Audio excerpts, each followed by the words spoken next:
Nous ne prévoyons pas leurs finances. Oui, je pense qu'il y a beaucoup de choses qui changent chez Apple en ce moment.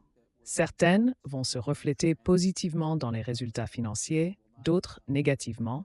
Et je pense que nous allons atteindre une nouvelle tendance, mais cette nouvelle tendance ne sera pas évidente avant un autre trimestre. Donc, je ne pense vraiment pas qu'il soit utile de faire des prévisions pour le moment. Nous avons un objectif très clair sur notre direction à cet égard et nous pensons que la rentabilité est très, très importante. Ce que j'ai dit, c'est que nous avons examiné la feuille de route des futurs produits, pas les produits qui sont actuellement expédiés, mais ceux sur lesquels nous travaillons.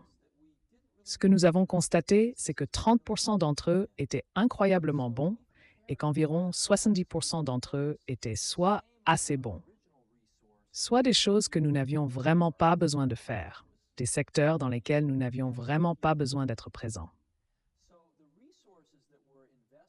Nous avons donc réduit cela pour pouvoir concentrer la même quantité de ressources, voire plus, sur ce qui reste et ajouter quelques nouvelles choses.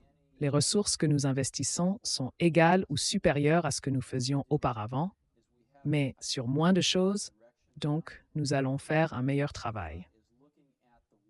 Pour le moment, il n'y aura pas de licenciement massif au niveau de l'entreprise. Ce que nous faisons, c'est que nous avons, je pense, une direction assez claire maintenant, et chaque groupe examine les plans de travail pour faire ce qu'il doit faire pour accomplir sa part. Nous réorganisons certaines choses de manière un peu différente, en combinant certains éléments de différentes manières. Et dans certains cas, quand la musique s'arrêtera, il y aura des personnes qui n'auront pas de chaise, mais cela se fera département par département. Ce sera, vous savez, quelque chose de relativement discret. Nous ne parlons pas de licenciement massif. Eh bien, comme vous le savez, nous ne faisons pas de prévision, mais ce que je vais dire, c'est deux choses. Premièrement, Apple se négocie actuellement à environ un tiers de ses ventes. Beaucoup des concurrents d'Apple se négocient à 2 à 5 fois leurs ventes. Donc c'est juste une observation. Vous pouvez tirer les conclusions que vous voulez.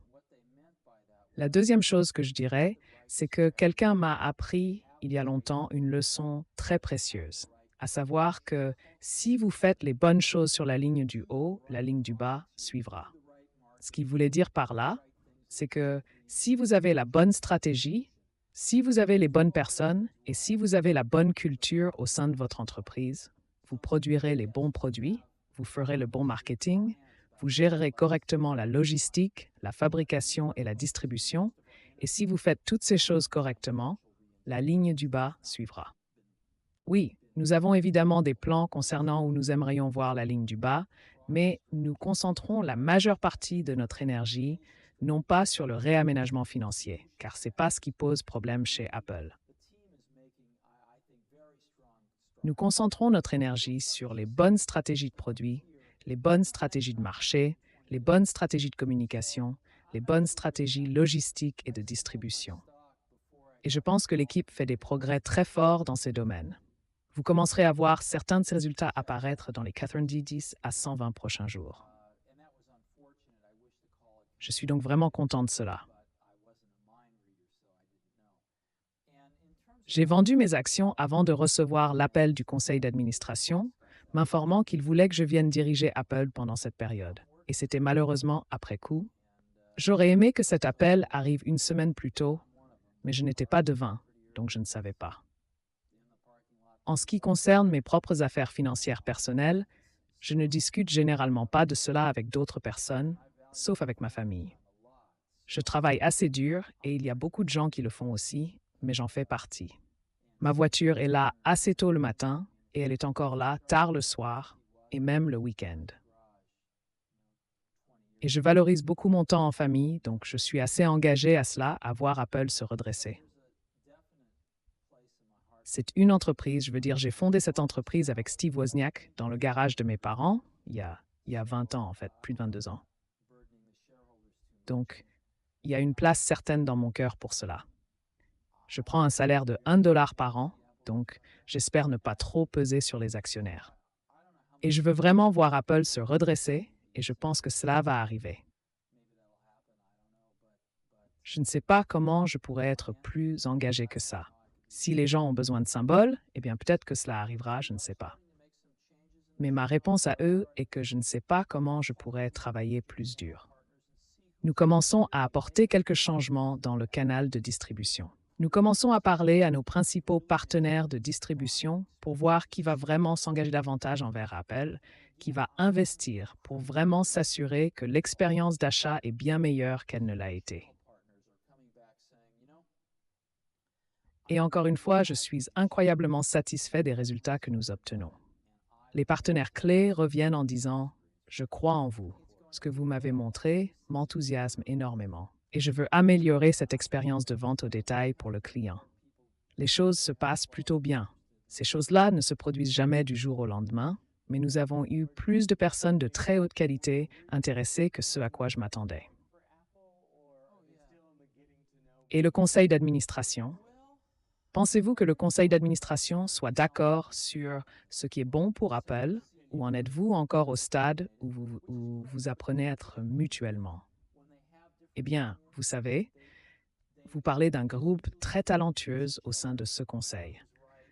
Je veux dire, plusieurs PDG très opiniâtres, ce qui est génial, mais de grandes personnes qui, lorsqu'elles ont des opinions divergentes, parviennent généralement à se convaincre mutuellement que l'une d'entre elles a raison ou à choisir celle qui est meilleure que toutes les autres en très peu de temps.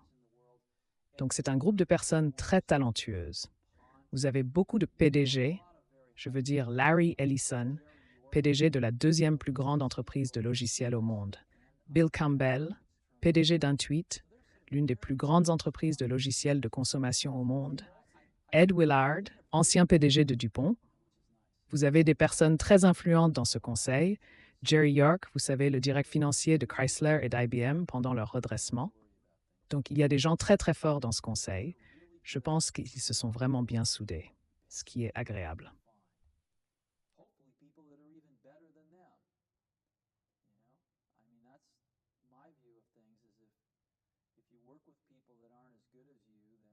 J'ai remarqué quelque chose dans ma vie. Les personnes vraiment compétentes ne s'inquiètent jamais de ce genre de choses. Les personnes vraiment compétentes veulent travailler avec les meilleures personnes qu'elles puissent trouver, idéalement des personnes encore meilleures qu'elles. C'est ma vision des choses. Si vous travaillez avec des personnes qui ne sont pas aussi bonnes que vous, alors vous devenez un pays de nains. Si vous travaillez avec des personnes meilleures que vous, alors vous grandissez vraiment. Donc, que puis-je dire? Si le PDG avec qui vous avez une excellente relation, qui est prêt à conclure un accord, vous dit Steve, je veux juste ton avis, mais je ne te veux pas au conseil d'administration. Vous dites quoi? J'ai dit au conseil d'administration que si c'était un problème, je partirais. C'est la raison pour laquelle nous avons recruté un conseil d'administration aussi solide, pour avoir un conseil d'administration fort. Et ce conseil d'administration fort va faire ce qui est juste pour Apple. Ils ne vont pas faire ce qui est juste pour eux-mêmes, ni pour moi, ni pour un nouveau candidat qu'ils voudraient attirer. Ils vont faire ce qui est juste pour Apple. Et quoi que ce soit, je le soutiens à 1000%. Et chaque membre du conseil d'administration le soutient à 1000%. C'est pourquoi nous avons recruté des gens aussi compétents. Ce ne sont pas des vieux copains d'une personne ou d'une autre, ce sont des gens très indépendants et très talentueux, et ils vont faire ce qui est juste pour cette entreprise. Eh bien, vous savez, en fait, je ne vois pas cela comme un accord, je le vois comme un événement qui a marqué le début du rétablissement des relations entre les deux entreprises. Apple et Microsoft possédaient ensemble 100% du marché des ordinateurs de bureau. Et c'était insensé que ces entreprises ne travaillent pas ensemble. Bien sûr, nous ne verrons pas tout de la même manière, car nous sommes très différents de Microsoft. Donc, il y a beaucoup de choses sur lesquelles nous aurons des points de vue divergents. Mais cela ne signifie pas qu'il n'y a pas de nombreuses choses sur lesquelles nous pouvons nous accorder et collaborer pour le bien des clients et où nous pouvons tous les deux générer des profits. Ce que nous avons essayé de faire, c'est de normaliser la relation avec Microsoft afin que nous puissions être très différents, mais continuer à faire des affaires ensemble et faire ce qui est bon pour les clients. Je pense que la relation était tellement polarisée que ça n'était pas possible. Depuis cet événement, nous avons lancé beaucoup de choses avec Microsoft que je pense seront vraiment bénéfiques pour les clients.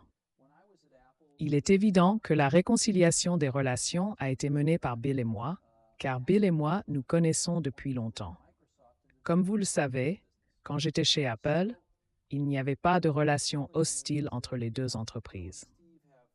En fait, le Macintosh a été la première plateforme à faire entrer Microsoft dans le domaine des applications. Mon sentiment est que Bill et moi avons ravivé une relation, mais elle a maintenant vraiment imprégné nos organisations. Et il y a beaucoup de choses en cours. Nous continuons à voir les choses très différemment à certains égards. Donc ne vous attendez pas à ce que nous devenions comme Microsoft et ne vous attendez pas à ce que Microsoft devienne comme nous. Mais il y a beaucoup de choses que nous pouvons faire ensemble, néanmoins, en tant que deux entreprises qui sont réellement responsables de l'industrie de l'informatique de bureau. Je pense que la situation était tellement polarisée que cela ne m'a pas vraiment surpris. Émotionnellement, cela m'a un peu surpris, mais intellectuellement, non. Vous savez, il faut un peu de temps aux gens pour s'habituer aux nouvelles choses. Et ce que nous devons faire, c'est changer Apple là où cela a du sens. Et ne pas changer Apple de manière agressive dans les domaines où elle excelle. Vous allez donc voir un peu des deux. Vous allez voir Apple se réengager absolument envers ses valeurs. Et vous verrez Apple changer dans certains domaines qui sont soit obsolètes, soit qui n'ont pas fonctionné, ou qui n'ont plus de sens pour les clients. Est-ce que ça fait mal? Quoi donc? Est-ce que ça fait mal de voir vos gens, les gens qui vous aiment, vous huer comme ça à la Macworld? Je ne savais pas que c'était People Magazine ici. Non. Eh bien, je veux dire, c'est vrai. Eh bien, j'apprécie que vous ayez soulevé la question vous-même. Vous avez mentionné l'émotion, vous savez, différente, vous savez. Je ne pense pas que mon travail en ce moment soit de gagner un concours de popularité. Je pense que mon travail est d'aider l'équipe d'Apple à faire les bonnes choses pour redresser cette entreprise afin qu'elle puisse vraiment prospérer à nouveau. Et je pense que ça va arriver. Et si certaines personnes, vous savez, le marché dont nous parlons est maintenant si vaste qu'il y a, vous savez, quelqu'un ou un groupe de personnes qui n'aimeront pas tout ce que nous faisons. Mais mon travail n'est pas de gagner un concours de popularité. Mais je pense que c'est ce que représente Apple, vous savez. C'est une chose très rare dans ce monde quand une entreprise peut vraiment combiner le cerveau droit et le cerveau gauche et dire que nous faisons ce qu'il faut pour gagner de l'argent dans une entreprise prospère, mais que nous avons aussi la passion, la créativité et l'inventivité pour faire avancer cette industrie. Et pour travailler avec nos clients, pour utiliser ces outils de manière inédite afin de les aider à changer le monde. Et Apple a un historique, un palmarès de réussite dans ce domaine, et je pense que Apple occupe une place dans le cœur des gens, et je pense qu'Apple a encore beaucoup de cela. Nous allons nous débarrasser de beaucoup des broussailles qui l'entourent pour que cela puisse briller à nouveau. Non, je pense qu'Apple a livré de très bonnes choses. Je pense qu'Apple va revenir à livrer des choses extraordinaires. La vie est longue, mais pour autant que nous puissions voir, nous aimons vraiment le PowerPC. Nous pensons qu'ils sont dans une position incroyablement favorable en ce moment. Les puces PowerPC surpassent vraiment les puces Intel et nous aimons vraiment ce qui est en préparation de ce côté-là. Donc, qui sait ce que l'avenir nous réserve? Mais nous sommes extrêmement satisfaits du PowerPC et travaillons en étroite collaboration avec IBM et Motorola. Hey there, thanks for checking out CNBC on YouTube. Be sure to subscribe to stay up to date on all of the day's biggest stories. You can also click on any of the videos around me to watch the latest from CNBC. Thanks for watching.